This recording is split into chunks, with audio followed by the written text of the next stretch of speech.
Good morning, ladies and gentlemen. I'm Sean Hemingway, John A. and Carol Moran, curator in charge of the Department of Greek and Roman Art here at the Met. It is my pleasure to introduce today's speaker, Dr. Yorgos Gavalas. First, a few words about the lectures in Cycladic and ancient Greek art. The Met is thrilled to host this permanent series of lectures endowed by the Museum of Cycladic and Ancient Greek Art in Athens, Greece, in fondest memory of its founder, Dali Goulandris, who had so many friends and admirers in this institution. The lectures are intended to make the ancient art and culture of the Cyclades and later Greece more familiar to a broad audience. Our talk this morning admirably fulfills this aim. Dr. Gavalas is a distinguished archaeologist and curator who works on the islands of Sifnos and Seriphos in the Effort for Antiquities of the Cyclades, Hellenic Ministry of Culture.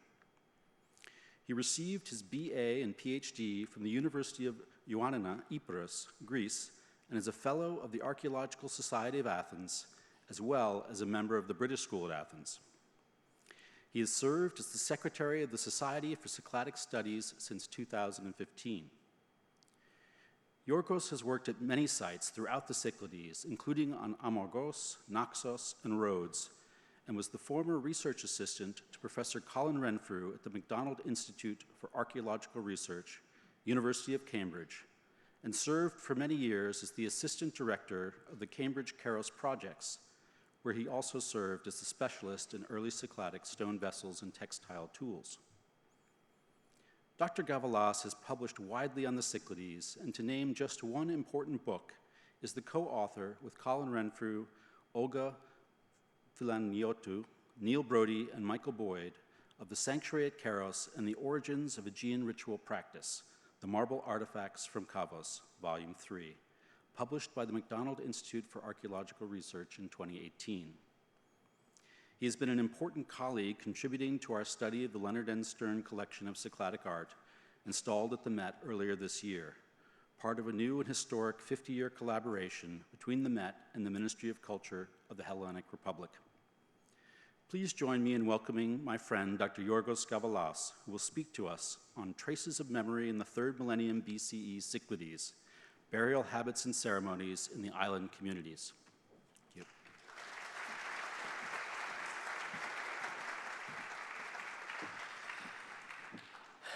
Good morning. Thank you very much for this great introduction. It is a great honor for me to speak on this annual Cycladic lecture. And let's start with what we're going to talk. We're going to talk about traces and memory.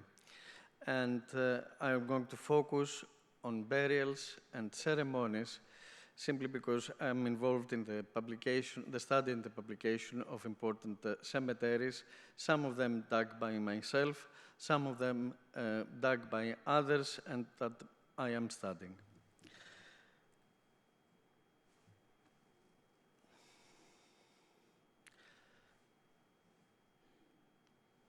First of all, I would like to speak about Dali Goulandris, who is a great lady that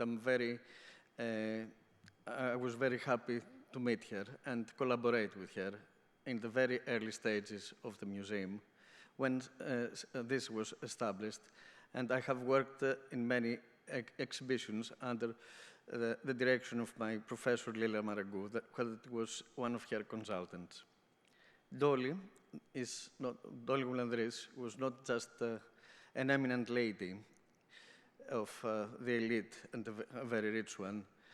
She had the passion for the antiquity, and she tried really hard to have the best of the most knowledgeable people to collaborate with and to establish a museum for housing the collection that she has been invited by the Greek state to make in a way to survive, let's say, antique artifacts that they were found in excavations that the Greek state couldn't control and couldn't buy from the owners. Her work was so great that this foundation that she has established and the museum is one of the primary museums that they're trying to make familiar the Cycladic culture to all over the world. I'm deeply honored that I have been given a scholarship by her, and I have became a friend of her till the last moments of her life. I'm dedicating this lecture to the memory of Fotini Zafiropoulou and her husband, Nikolaos Zafiropoulos. Fotini Zafiropoulou and Zafiropoulos first were the effort of the Cyclades from the 60s till the 90s, subsequently. Fotini gave me the opportunity to study the excavation at Koufonisia that she had conducted in 1968 until 1972.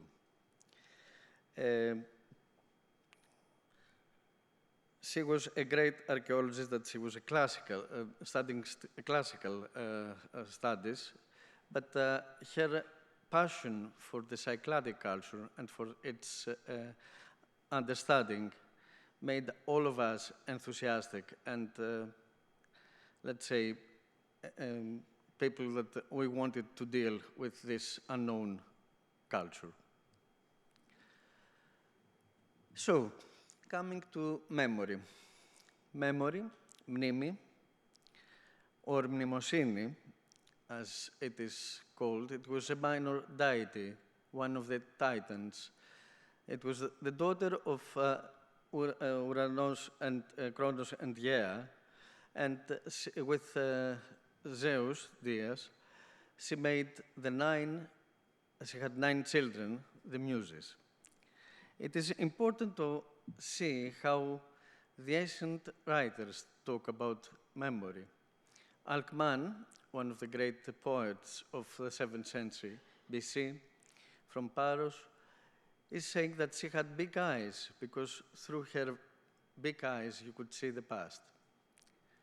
It's more important to understand what Aristotle says about perception and conception and how we structure memory from pieces and traces of the past, and what is the meaning in the end, what remains the crystallized, let's say, essential of this past.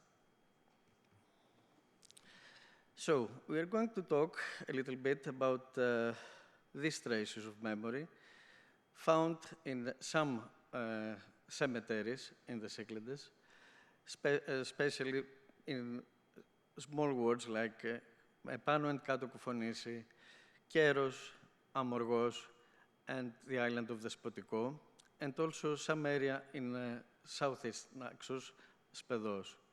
I'm going to briefly present these finds and speak about this memory experiences that people were trying to perform and connect with the people, and what is the meaning in the end.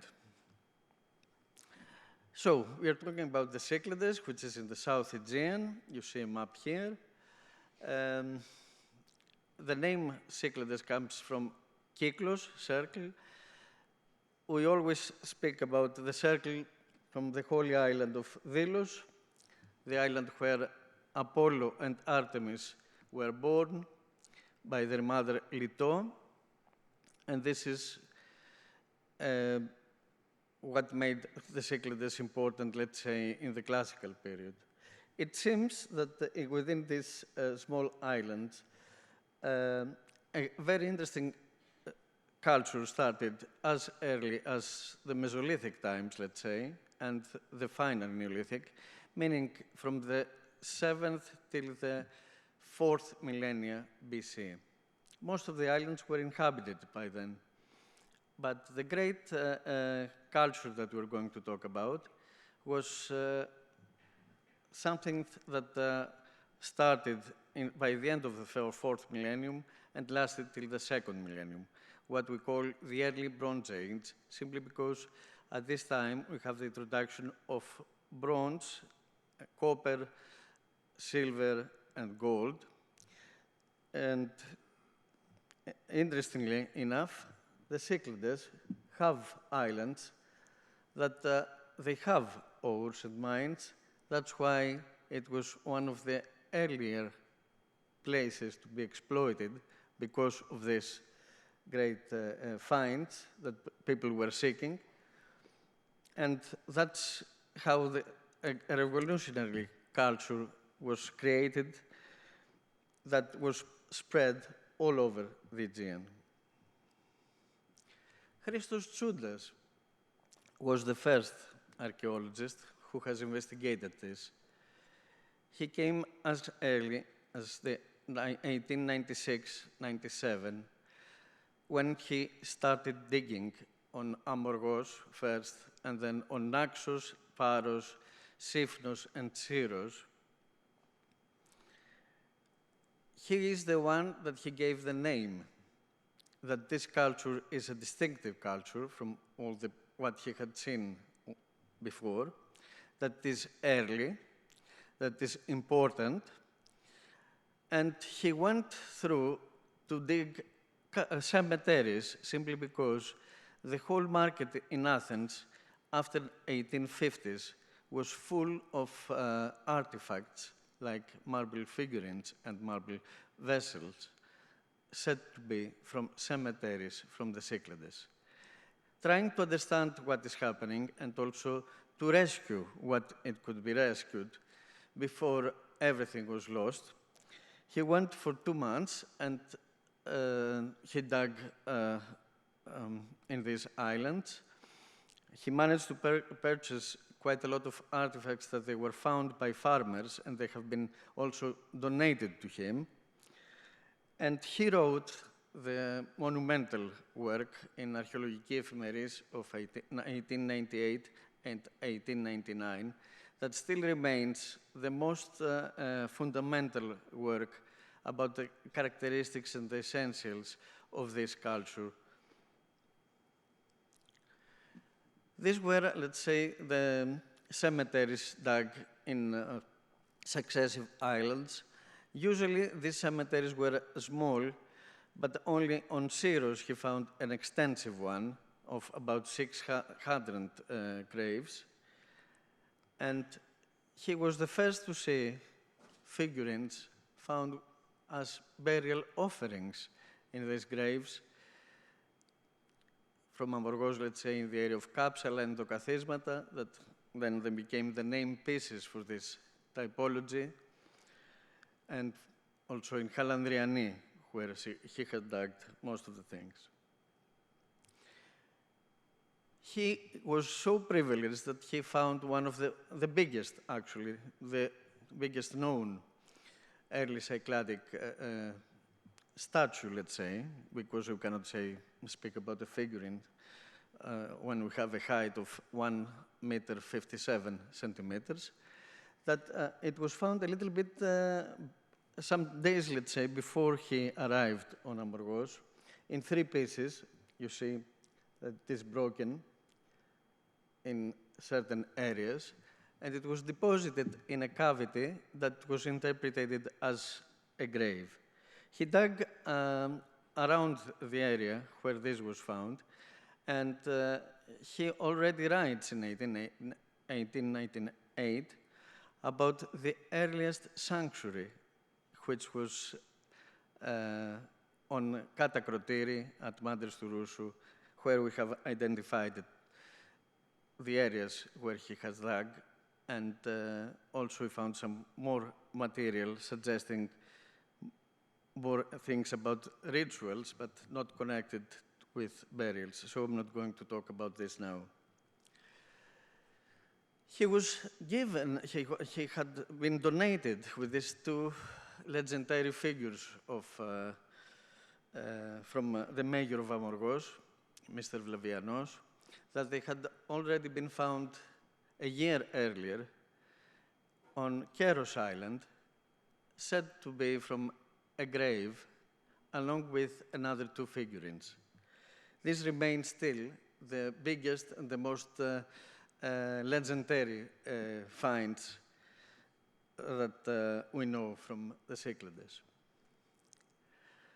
The culture was later tried to be systematized and understood, and also to understand the chronology between it. You see some systems here that they arise from excavations, systematic excavations of both cemeteries and settlements.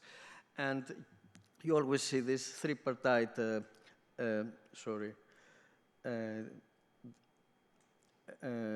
division of everything, early Cycladic 1, early Cycladic 2, and early Cycladic 3, or sometimes connected with pottery groups, which there are finds from important areas that they were with secure contexts from excavations. And the dates that you see are also established through the years from the finds and also by radiocarbon dates that we have now, especially from the areas of Markiania on Amorgos and from Keros and Daskaliou.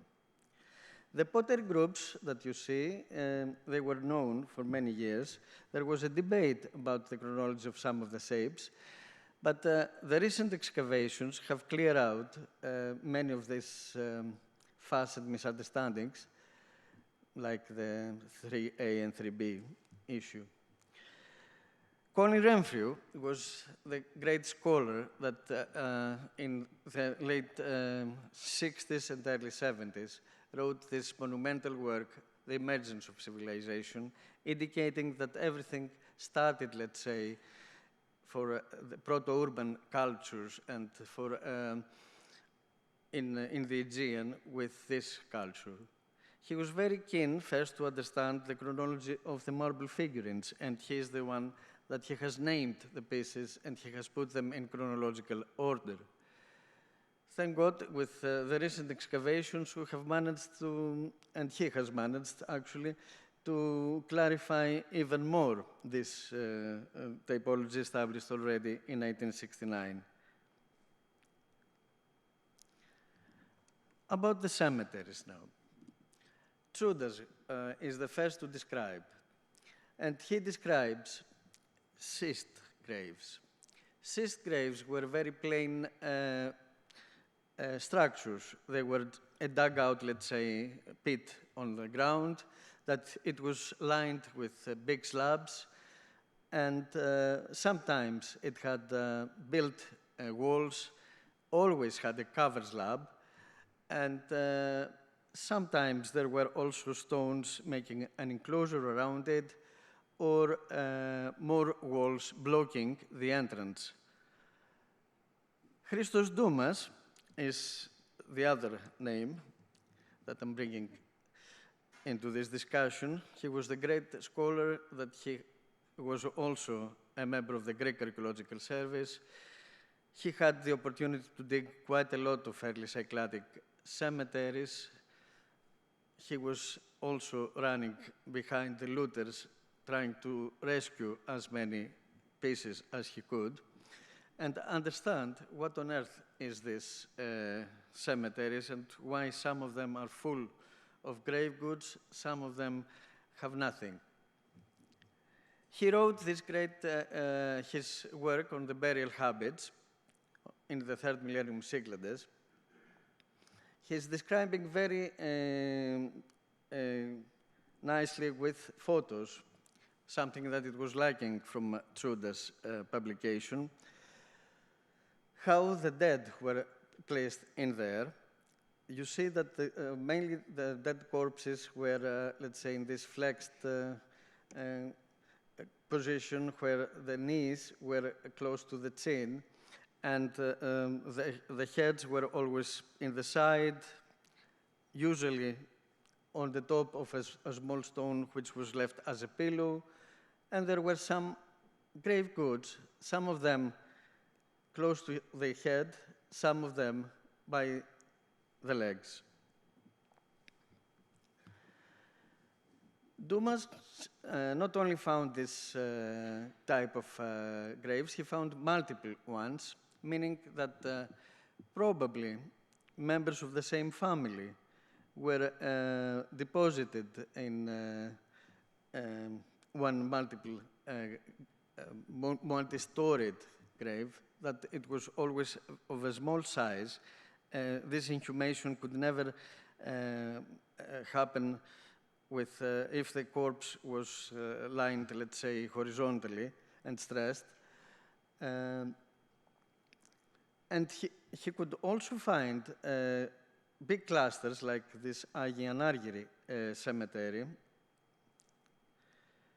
where not only he found the graves, but also platforms and stone walls separating, let's say, the cemetery from the settlement, because usually the cemeteries were close to the settlements, and also areas where there were platforms, stone platforms, where some ceremonies were executed, obviously memorial ones. So today I will try to speak about some systematically excavated cemeteries επάνω and κάτω Κουφονίσια by Φωτεινή Ζαφυροπούλου and Ροδονίκη Ετζέογλου, that they were studied more recently from 2007 till the death of Fotini last year. And I'm going also to present something about Agios Pavlos Cemetery, which was one of my first excavations in 1993 when I was started as a contracted archaeologist in the Archaeological Service on Amorgos, in collaboration with, and I'm going to publish it with Ioanna Moutafi. And I'm going to talk about more multiple phenomena, about the treatment of the dead corpses, the offerings of the dead, and the memorial services after the burial. But there is a big problem in the study of the cemeteries: looting. Looting actually is the problem for generally understanding the Cycladic culture. Because of the artifact looting and because of the destroy of many of the places, it is very difficult for us to reconstruct its case and try to put the puzzle together. Still, because we have some finds, we can always trace back and find and identify and locate cemeteries. This gives us the opportunity to try to understand a little bit some things further.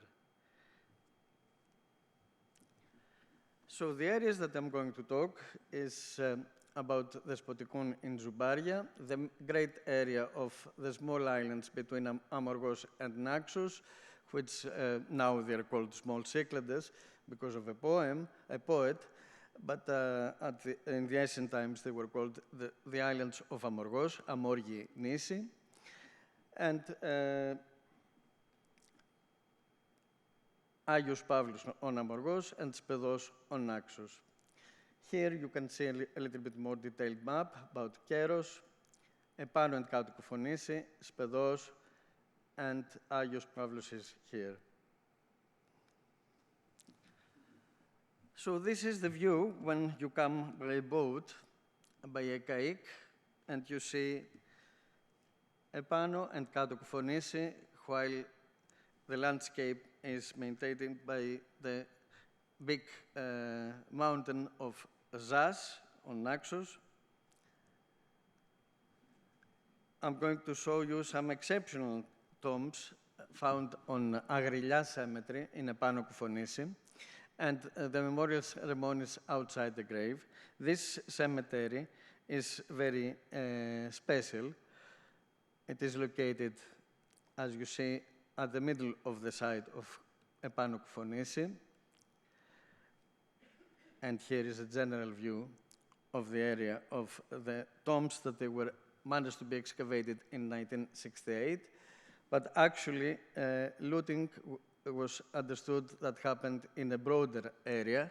So 72 graves were dug in this area, but probably more than 300 were looted. Agrilia Cemetery is facing, as you see, Keros, and actually the middle of Keros in the Gerani area. We're going to talk about it later. This is the layout of the cemetery. You cannot see any monumental structures, or you don't see a big arrangement or some arrangement, let's say. You cannot understand whether you can have a cluster of families or it's just a random arrangement. But the most important thing is that you have a rock-cut structure within the rock, which was covered by a slab and the built wall. And there are things that they were found outside and things found inside, accompanying some skeletal remains, because actually the soil doesn't allow the preservation of the bones as in other areas.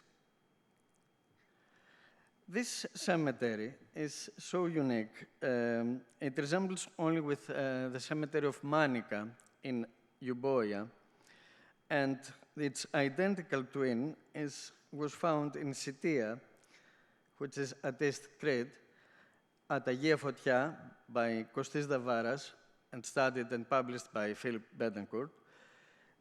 You can see that how the chamber was and how the antechamber. That brought also in discussion and made a huge debate in the late 80s about people immigrating from Koufonisia to southeast Crete because of the same burial habits, the same chronology, and the same kind of offerings that they were found inside them. This is still an interesting debate, and we haven't solved the discussion, and I'm not going to tell you more about that. I'm just trying to show you that these rock-cut cavities were covered with multiple layers of stones, and the slab, that it was the covering slab, was actually the entrance to the chamber. So you see here how it was initially found and what is the chamber. Also, in one of the antechambers, a very interesting find was a pyre without any other remains, showing that probably a kind of purification ceremony was happening there. The important set of its grave was actually pottery. And this pottery that initially was thought that to be about 173 vessels, it has become more than 600 vessels now, because we have managed to study and put together more pieces. The interesting piece is this fruit cup with a pedestal, and also bottles and these frying pans that they have been named, showing stamped and incised decoration, which are dated in the campus group in the transitional period between early Cycladic I and early Cycladic II. So it is a very important assemblage of 2900 till 2700 BC. We have very few cemeteries like that in the Cyclades and in the neighboring areas. But this was also rich in obsidian blades, which actually led my colleague Tristan Carter to talk about another ceremony that happened during a burial, the necrolithic ceremony, where people were executing performances to create blades in honor of the dead. And this can be established not only from the Koufonisi cemetery, but also in Aplomata, which is on Naxos and dated on a later period, dug by Kondoleon and studied by Lebrinoudakis and Dumas. The most important thing within these graves were that we have many metal finds. This is rather bizarre to see metal finds so early. Usually, we speak about the spread of the metals for the later period.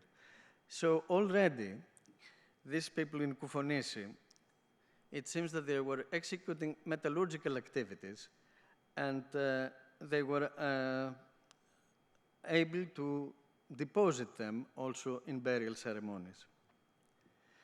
There are some luxury objects like these jade pendants.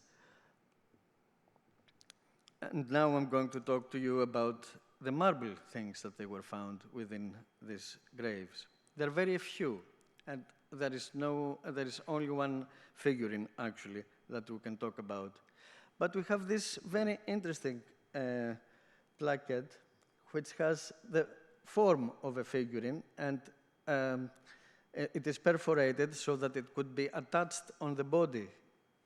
It was actually found on the chest of the dead, as if they wanted to keep the body, let's say, inside the grave. This is an extremely unusual treatment of the dead body, and of course, we cannot understand it still. But it is a unique object found within a grave that is securely dated in 2900 BC. This is the only part of a figurine of the Louros type, one of the earliest types found in the Cyclades, deposited within the grave. Louros figurines are very rare, and they were found mainly on Naxos. So this is the second place that you can see it. What remains very important too is the big candila, the big kratiriskos. This is a jar, this is a marble jar, which is of a considerable size. It is very heavy, and its deposition within the grave indicates that something important was contained within it to be offered during the practice of the burial. And the last object is a tray, obviously with some pigment on it. There are very few traces that they can be seen on, suggesting that the dead corpse, or also the people that they accompanied the dead in the last place, they had performed some kind of dance or, let's say, ceremony with painted faces with these pigments. The cemetery has also another parallel in Attica. It's with a little bit earlier period. This is early, let's say, early Cycladic one. This is early Helladic one. Tsepi in Marathon has been dug by Spiridon Marinatos and has been published by Maria Pantelidou Gofas, that she has very systematically dug it and understood quite a lot of things. And because of its preservation under a stream, we managed to understand something about the setting of the cemetery, and more important, about a big ceremony that took place with lots of vessels that they were brought in situ, full of containing many things, obviously, and they were deposited just after whatever ceremony happened within a pit just by the graves. This suggests that this is the first time that we can understand a great ceremony of the community for the dead, involving some eating and some drinking, probably for the honor of the dead. So we cannot interpret everything as only an honor to a certain particular person, but also it shows how the community was trying to reconstruct the memory from the individual people and create their ideology and their symbolism. Now I'm moving to another cemetery, some burials in Alonistria Huzuri, which is close to Agriglia, as you see. There, only a very small cluster of graves were found, and actually, what is the most important thing is that for the first time you see a terracotta figurine and some marble objects that they are broken and deposited outside the graves. This is the first time that we see a deposition of broken objects outside the graves. This indicates that a major ceremony happened outside this, obviously sometime later from the burials, and because only small pieces were brought there, and you cannot reconstruct the whole intact figure, we think that this supports the theory by Renfrew that memory was constructed, let's say, by putting parts of a figurine within the grave or outside the grave and bringing part of it to Keros, where he suggests that there is the first maritime sanctuary in a way to honor also the memory of the community. I'm going a little bit rapidly to this for these objects, simply because they're not intact, and we cannot reconstruct the whole figure, but we understand that they are mainly spedos and endokαθίσματα. And we have this last leg that probably comes from a flutist, suggesting that also more complicated things were happening outside these burials. The last is a non-canonical figurine of the Apeiranthus type. But we have a very unusual ceremony here. Outside of one of the pits, two figurines were found facing down the soil and a bowl covering them up. When this was restored, we could see the intact figurines that they were not even at all used, let's say, while the bowl was full of red pigment. This is a pretty unusual ceremony that we first was seen on Alonistria Huzuri, but also we're moving to Keros now. In 1967, where we started this big survey with my professors Lila Marangou, Colin Renfrew, and Christos Doumas, we have understood that Fotini in 1967 dug the area of a big deposit of figurines, that we will talk a little bit later again. But next to this deposit, that we have understood that it had this area, there is an area for some graves, like these ones, that they were destroyed from the looters, where pottery was found and marble objects, but most importantly, outside the grave, an intact figurine of 70 centimeters high was found heading down. This is the second time that we attest such a ceremony after Alonistria Huzuri. And this gave us the measure of what we have lost, let's say, about understanding these ceremonies outside the graves. Later on, we were able to investigate the broader area of Kavos, Daskaliou, and apart from the area of the North Special Deposit, we have managed to see the South Special Deposit that it was intact, untouched by the looters, and that's how we have understood the nature of such a structured deposition, and that's why Renfrew has put together this theory about this maritime sanctuary, but without showing where the sanctuary could be. But there is also something else to be reported. There is a cave formation by the edge of this deposit, where to our great surprise, we have found burials. We have found bones.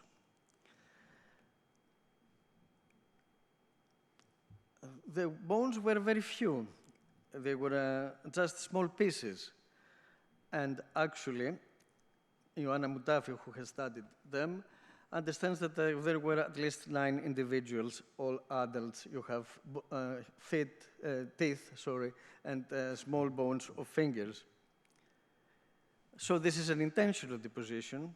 It seems that it is a primary deposition of the corpse, which was later moved for a secondary burial. This gives us a better understanding why the early Cycladic graves were so small, because most of them, they were for secondary burials, not for primary burials. It seems that the habit was to put the body primarily in an area so that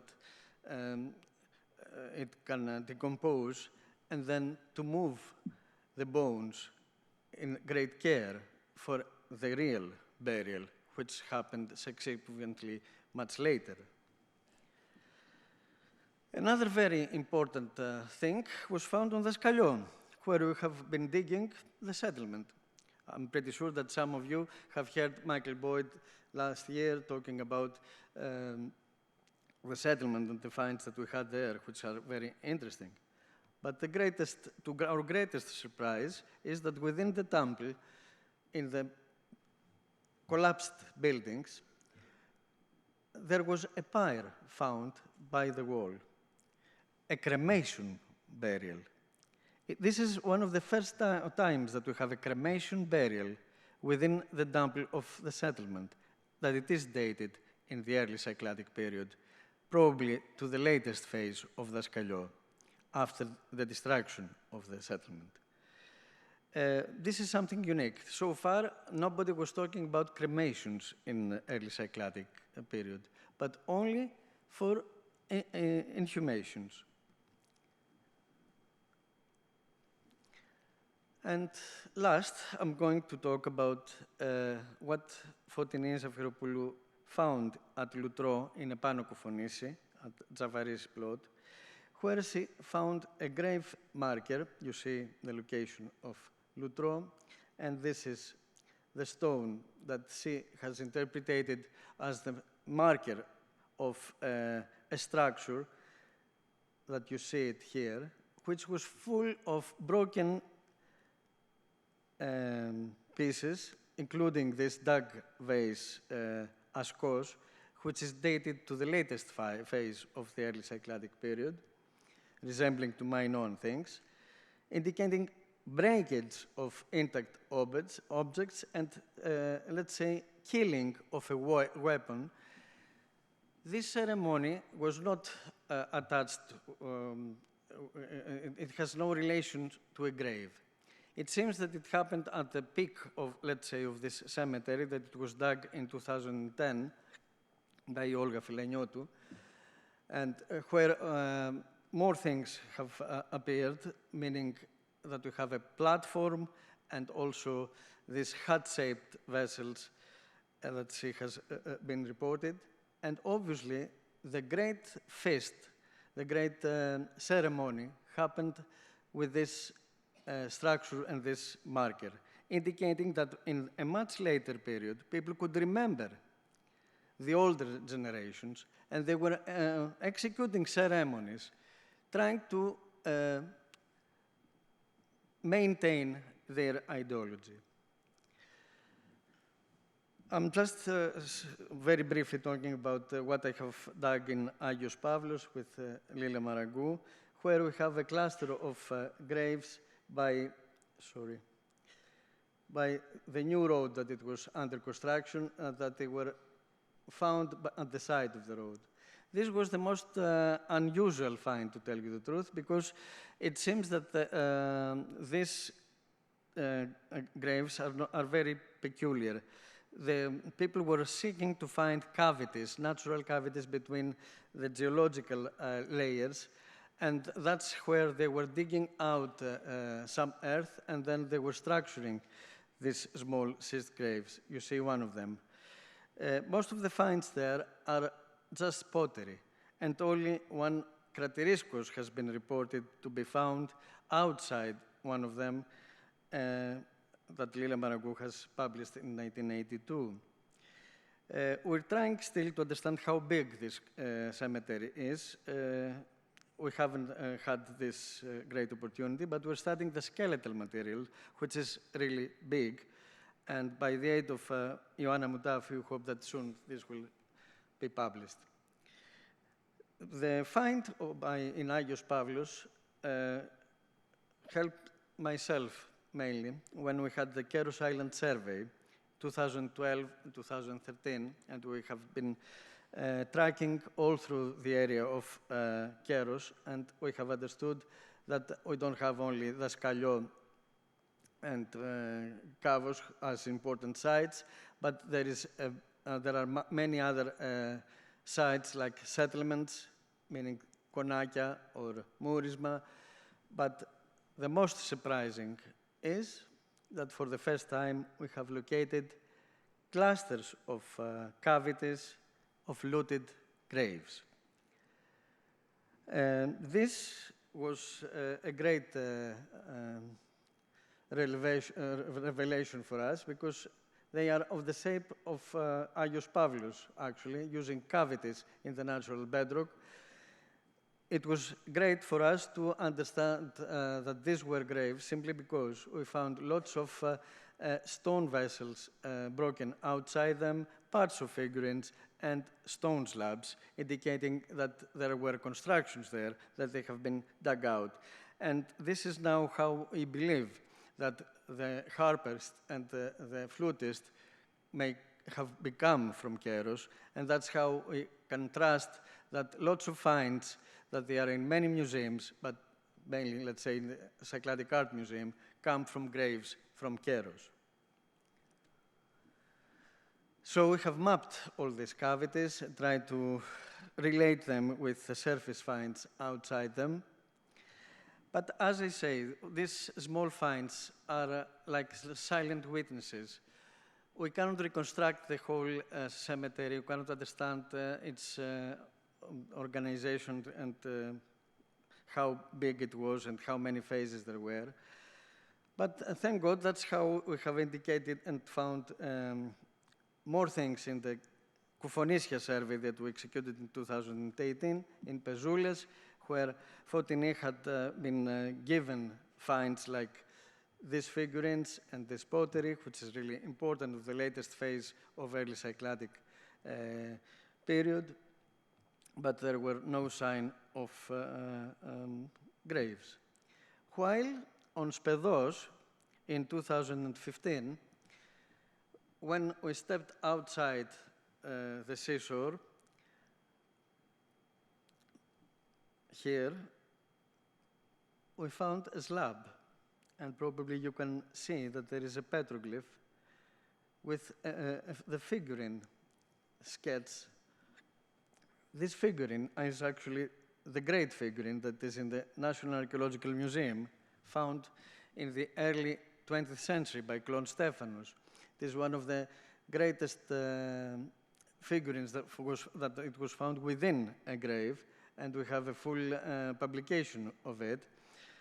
So we were thrilled to find more schist graves and lots of marble finds, but in a broken stage, in a looted area. This was the case back also in the late 50s, when Zafiropoulos dug in Zoubaria, on the Spotikon, and that's how he traced also the great sanctuary on the Spotikon. He went there because there were rumors about many important figurines found within the cemetery that Tsoudas had earlier dug in 1988. And this is the state of the cemetery, that it was found by him with some pottery that I'm trying to study and put together and understand it. Connie Renfrew went there as a student, and he understood that actually looting was the great problem always. Everything that we know about the Cyclades in the second half of the 20th century is via Christian Zervos. Christian Zervos is not at all an archaeologist. He was just an art dealer, of a modern art dealer. He had this great innovation. He was publishing cahiers d'art in France, and he had been collaborating with all the modernist artists like Picasso. He understood that the originality and of the Cycladic art could be the inspiration for this contemporary modern artists movement. And it is bizarre that this publication coincides with the second great looting happening in Greece in the Cyclades during the 50s, 60s, and 70s. So this created all this enigma and hoard assemblages, like the Erlenmeyer collection, that because of the great study by Peggy Sotirakopoulou, we have now in position to understand that definitely it comes from Keros, simply because we have 3 pieces at least that they are joining with pieces found in 1967 by Fotini Zafiropoulou.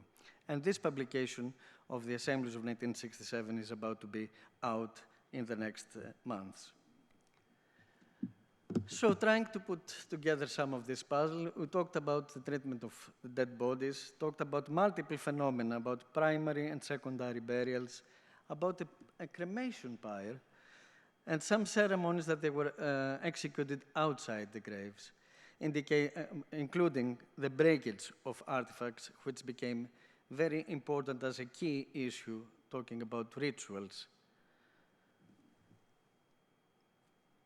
About the interpretation of the figurines, we haven't talked at all. But we are in places that they are covered by marble.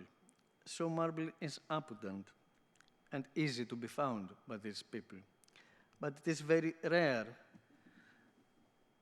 to create such refined forms like the early Cycladic figurines, and in such a typical way, indicating always this lady that she has folded arms. She is probably before or after its pregnancy. But the figurine seems that it was protecting both the people and the dead people, and it conceptualized their identity and their ideology. Thank you very much.